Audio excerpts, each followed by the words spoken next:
Welcome to this edition of the Head Dead Podcast. I'm your host, Cam McKinney, and this is episode number 140 of the podcast.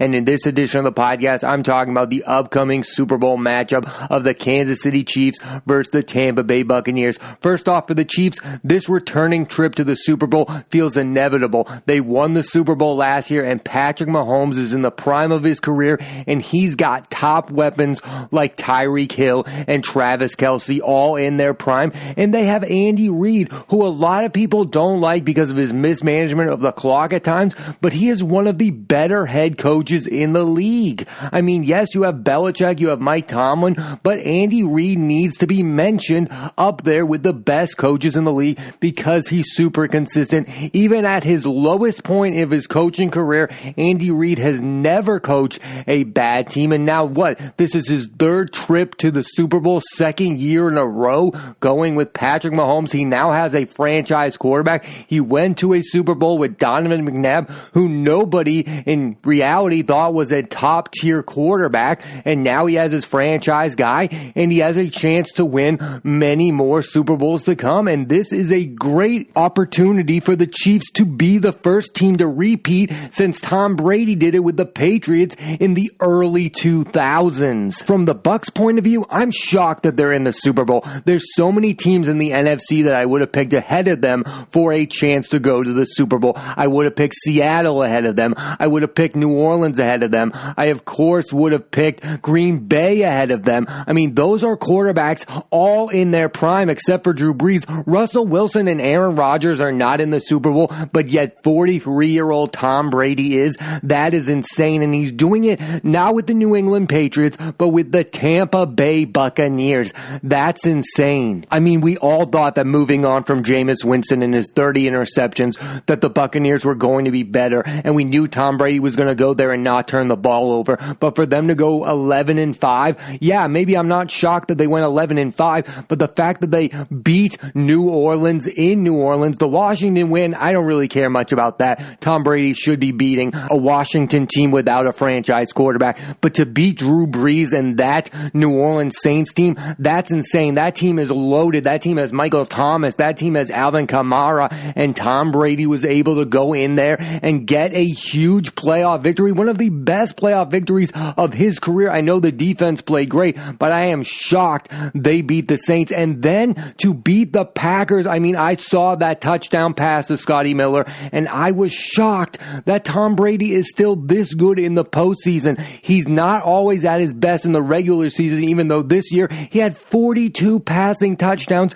in the regular season. This guy is aging backwards. And that team has so many weapons. Chris Godwin, Mike Evans, Rob Gronkowski, Cameron Brate, Scotty Miller, Antonio Brown, Leonard Fournette. The list goes on and on. The Buccaneers are totally stacked on offense. I never thought that they would be this good on defense. They were really good against the Saints, and they stepped it up against the Packers when they needed to. The fact that the Packers didn't go for it on that pivotal fourth down and try to win this game, that shows you what respect the Packers had for that Buccaneers defense. And they didn't have faith that one of the best quarterbacks of all time, Aaron Rodgers, could score on them in that moment. That was a telling sign that this Buccaneers defense is for real. Let's talk about what a win in the Super Bowl would mean for both quarterbacks. For Patrick Mahomes, I think it would mean a lot. It would be his second Super Bowl, and if he wins, he would already have more Super Bowl wins than guys like Brett Favre, guys like Aaron Rodgers, and guys like Drew Brees, and he's only 25 years old, and he would have more Super Bowl victories than all of those guys. And he would be tied in Super Bowl victories with guys like Big Ben Roethlisberger and Peyton Manning, guys who he has a chance of being way better than. And again, like I mentioned earlier, if Pat Mahomes wins, he would be the first quarterback to repeat as Super Bowl champion since Tom Brady did it with the Patriots. I mean, this guy is the clear successor of Tom Brady as the face of the National Football League, but he can also succeed him in winning Super Bowls. For Brady, many will say he has nothing really to gain. He's 43 years old. This would be his 7th Super Bowl title. He already has the most all-time by 2. Joe Montana has 4. Tom Brady has 6. Terry Bradshaw has 4. Tom Brady already has the most Super Bowls ever. But look at the quarterbacks he would have beaten in 3 straight playoff games to get his 7th Super Bowl. Drew Brees, Aaron Rodgers, and Patrick Mahomes. Mahomes. That's quite a trifecta for a guy who's 43 years old. He is defying the odds and winning football games in key moments at 43 years old. He's one of those athletes like Michael Jordan and Derek Jeter. He steps up his game in the biggest moments, and this is another big moment, and I have no doubt that Tom Brady can make it happen and win his 7th Super Bowl title. And the victory would only be icing on the cake, because I think Tom Brady has been a clear winner of this football season. He left the Patriots. A lot of people thought that his success was due to Bill Belichick being his head coach. Well, now he's in the Super Bowl with Bruce Arians, a guy a lot of people don't have respect for, but Tom Brady is in the big game with a chance to win his 7th Super Bowl title. And a lot of this discussion about the Brady versus Belichick thing reminds me of the Kobe versus Shaq thing. Remember when Shaquille O'Neal was traded away to the Miami Heat because he was old? They thought he was washed up and they picked Kobe over Shaq. Well, guess what? A few years later, Shaq won an NBA title with the Miami Heat and Dwayne Wade. The same thing is happening with the New England Patriots. The Patriots picked Bill Belichick, but it's Tom Brady who in their first season not together is in the big game. And Tom Brady has a chance to win a title without Bill Belichick the same way that Shaq won an NBA championship without Kobe. I see a lot of similarities between those situations. And yes, Kobe went on to win 2 more titles in his career, but years after Shaq won that championship without Kobe, we were asking, can Kobe win a championship without Shaq? Because Shaq can clearly win one without Kobe. And if Tom Brady ends up winning this Super Bowl, we'll be asking ourselves, can Bill Belichick win a Super Bowl without Tom Brady as his quarterback? Because if Tom Brady has a Super Bowl without Bill Belichick, we'll already have answered that question. Tom Brady is seemingly a winner no matter who his head coach is. But is Bill Belichick really the greatest head coach of all time if Tom Brady is not his quarterback? I don't know the answer to that, but we will have an answer to that in the next 5 years or so, I think. And I would be asking those same questions if Bill Belichick were the one in the Super Bowl and Tom Brady was the one at home. A lot of people will unfairly say, well, Tom Brady just went to a team with a lot of weapons. That's the point. The whole point is that a 43-year-old quarterback should not be the main player on your team. He should not be having to carry you to a Super Bowl. He needs help. He needs Gronk. He needs Antonio Brown. But if you give him guys like Mike Evans and Chris Godwin, he can still get the job done and get a Tampa Bay Buccaneers team who had no right to going to the Super Bowl into the big game. Get him the players and he's still going to produce. That's the whole point. A 43-year-old quarterback should not have to carry your team. You give him weapons and he can still succeed. 42 touchdowns in the regular season and now a trip to the Super Bowl. His 10th appearance in the Super Bowl. That's half of his career in the big game. He is a clear winner if you give him the weapons. And now in his later stages of his career, he should not have to carry your team. That's the entire point. That's what the Patriots were doing wrong. They were asking a 42-year-old to carry them to a Super Bowl. And even last year, he was able to get a team that had no right in the postseason into the postseason. Yeah, they lost to the Titans. It was bad. It was a bad breakup. Some of that is Tom Brady's fault, but he is a clear winner in what's happening this season. He is in the Super Bowl with a chance to win his 7th Super Bowl title. He is the greatest quarterback of all time, and he's only helping his legacy. Even a loss really won't affect him that badly. And I still have my doubts if Tom Brady can be an elite quarterback at 45 years old. Remember when Brett Favre went to the Vikings and got them to the NFC Championship game? I mean, he was riding that high of being let go by his former team. He was vengeful in that season, and he had one of his best seasons ever. I'm not ruling that out, that that's what's happening to Tom Brady. He's got so much momentum. He's probably got so much spite against the Patriots that he wants to prove he's a winner without them. But no matter the case, I think you can look back at that situation where the Krafts picked Bill Belichick over Tom Brady and say, maybe that was a mistake. Maybe they should have picked Tom Brady over Bill Belichick. I don't think you could rule out that argument. I think the Patriots maybe should have stuck with their franchise quarterback, no matter how old he is at that time. They should have gotten him help, and maybe they would be the ones in the big game right now. I mean, very rarely in the game of football do we see a turnaround like this where the team was 7-9 with a quarterback who had 30 touchdowns and 30 interceptions, and then they upgrade, and then they're in the Super Bowl. It maybe takes a year or two, but Tom Brady has turned them around, and I think he does deserve the most credit. Now, Bruce Arians is not as bad as some people proclaim. He's a two-time coach of the year. He had Andrew Luck have his best season when he was the head coach of the Colts. He was the interim coach back then. He was the offensive coordinator of Big Ben Roethlisberger when he was having some of his best seasons. And oh, by the way, he resurrected the career of Carson Palmer with the Arizona Cardinals. They went to an NFC title game. So Bruce Arians is no slouch, but I do believe that Tom Brady deserves most of the credit because the commonality of the past 20 years is Tom Brady going to 10 Super Bowls. He's the one constant in this big game. At some point, we have to stop saying things like he's a system quarterback, he's lucky. No, he is a winner. Saying all that, I'm picking Patrick Mahomes to win this football game just because I don't think the Tampa Bay Buccaneers can stop the Kansas City Chiefs offense again. They have Pat Mahomes, Tyreek Hill, and Travis Kelce all in their prime. I just feel like they're an unstoppable offense. You can stop them for a half. I mean, Tom Brady is the one guy who did beat Mahomes in the AFC title game just a few seasons ago, but I don't think he can beat him in the biggest game imaginable. Like, I just can't process Tom Brady beating Patrick Mahomes in the Super Bowl. I know it's possible. Why would I count out the guy that has 6 Super Bowl titles? But the fact that Patrick Mahomes is just unstoppable and he rises to the occasion in these big games. I'll say this, if it's a high-scoring affair, it's obviously the advantage goes to Patrick Mahomes, but if the game stays close, then I would go with Tom Brady because I think Tom Brady is going to show up in those clutch moments. He's got all that experience. He's got those 6 Super Bowl victories, and he's got a loaded roster. I mean, just look at that Buccaneers roster.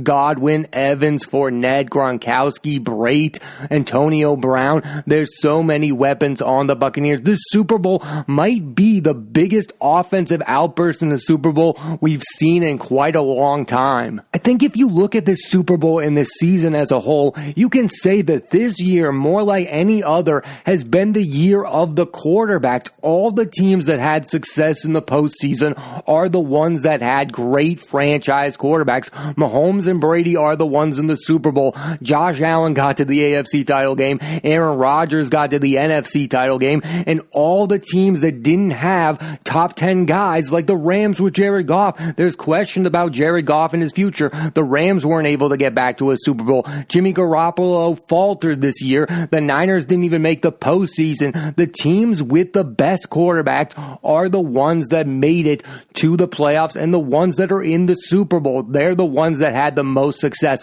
Josh Allen was able to turn the Bills into legitimate AFC contenders. That's why a team like the Dolphins are desperately now trying to trade for Deshaun Watson. That's why so many teams are trying to trade for Matthew Stafford, because now more than ever, it feels like the NFL is becoming a quarterback or nothing league. You need that guy. That's what it's all about. It's all about the quarterback. Yes, I know there are other positions on the football field, but this year, more than ever, it's quarterback or nothing if you want to be legitimate contenders. Just look at the Patriots. They went from Tom Brady. They were a playoff team. He's gone. They get Cam Newton. He's not good. They're 7-9. You look at teams like the Ravens and the Seahawks, who I don't think are that great of rosters, yet Lamar Jackson and Russell Wilson are able to get those teams to the postseason. That's what it's about. It's about the quarterback position. And I know it's boring to talk about that like that because it's like, oh, it's all about that one guy. It's a team sport. I get it.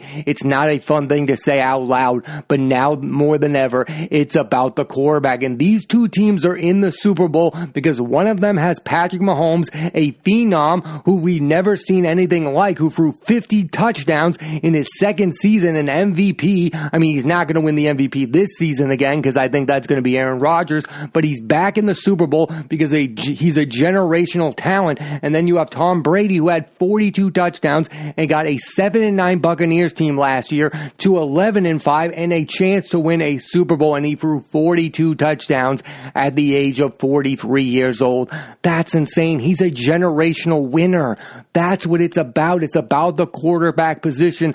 That's why so many teams are out there trying to get that franchise guy, because if you don't have it, and if you have any questions that you don't have it, you have to go get one if you want to be in the Super Bowl. Yes, there have been been some teams that have won Super Bowls without franchise-type quarterbacks. I mean, you have Joe Flacco in the Ravens. He won a Super Bowl. He wasn't a franchise-level guy. He got paid like one, but he ended up not being one. Then you have Nick Foles with the Eagles. But I think that's becoming few and far between. Like, if you want to be legitimate contenders, you have to have a franchise guy. And that's what the Buccaneers and the Chiefs have. They have franchise guys. Like, I think all the Buccaneers' success really is about Tom Brady. Like, if he retired after the Super Bowl, next year, would anybody really have them having a chance of going back to the Super Bowl? No, but if he comes back, you're going to go, wow, I guess I really have to pay attention to the Buccaneers moving forward because of that guy. It really is becoming about that individual guy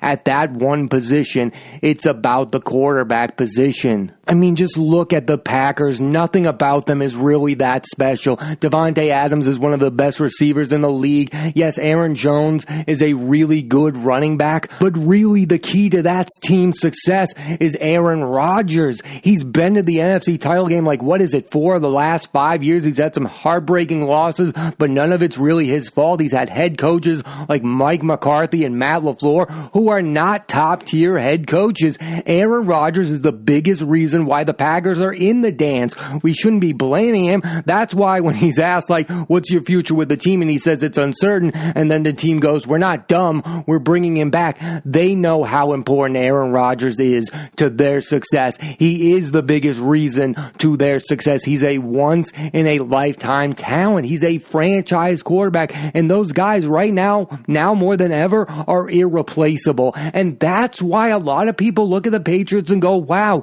you had a guy. Yes, he might have been 42 years old, but it's kind of crazy that you walked away from that guy before it was time to walk away from him. I mean, just look at what the Saints are doing with Drew Brees. They kept him probably a little bit longer than they should have because he's one of those guys. You don't walk away from them because they're once in a lifetime generational franchise quarterbacks. You don't walk away from those guys. The Colts had Andrew Luck, and then he retired, and the Colts really haven't been major players since because they lost one of those guys. You don't let those guys go away.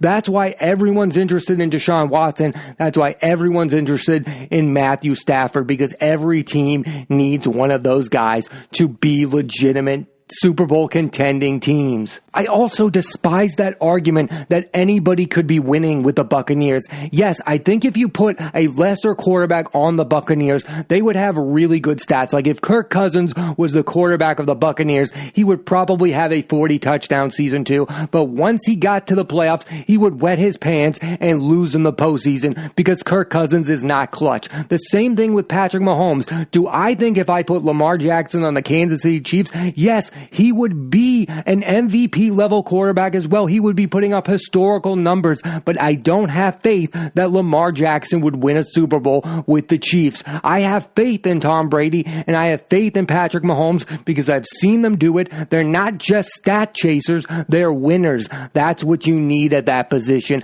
Yes, a lot of guys could put stats on both of those teams, but those two guys won the Super Bowls and they're both extremely clutch players. They show up when it matters most. They are not just stats. They're not just Kirk Cousins. They're not just Lamar Jackson. They are winners. The last thing I'll say about Brady, and it's interesting to know, every time he's the absolute favorite to win the Super Bowl, he seemingly doesn't do it. Like, remember, he lost those two Super Bowls to the Giants and then the Eagles. He beat the Falcons, of course. He beat the Seahawks. But in the last few Super Bowls, when he is the prohibitive favorite, Tom Brady usually doesn't go home with a Super Bowl title. Well, now he's coming in as the underdog. Patrick Mahomes is the prohibitive favorite. He's a guy who's 25 years old. He's a once-in-a-generational talent. So now maybe it's time for Tom Brady to be the guy who wins at a time when he's not supposed to. I mean, he's lost to guys like Nick Foles. He's lost to a guy like Eli Manning. Now it's time for him to play that kind of guy. He's not the favorite. He's not the face of the NFL. He's not the clear front runner. Maybe this is his chance to win a Super Bowl he wasn't supposed to. Either way, this is going to be a great game for the National Football League. I mean, it's so exciting for Tom Brady to be going up against these top-tier quarterbacks. We finally got Brady versus Rodgers in a pivotal game, and now we're getting round 2 of Brady versus Mahomes. I'm excited. So should you be. Kansas City Chiefs versus the Tampa Bay Buccaneers in the Super Bowl. Let's go. Thanks for listening to this edition of the Head-to-Head Podcast. I'm Cam McKinney. There'll be a new episode of the podcast every Monday on Apple Podcasts and iTunes, so please rate, review, and subscribe.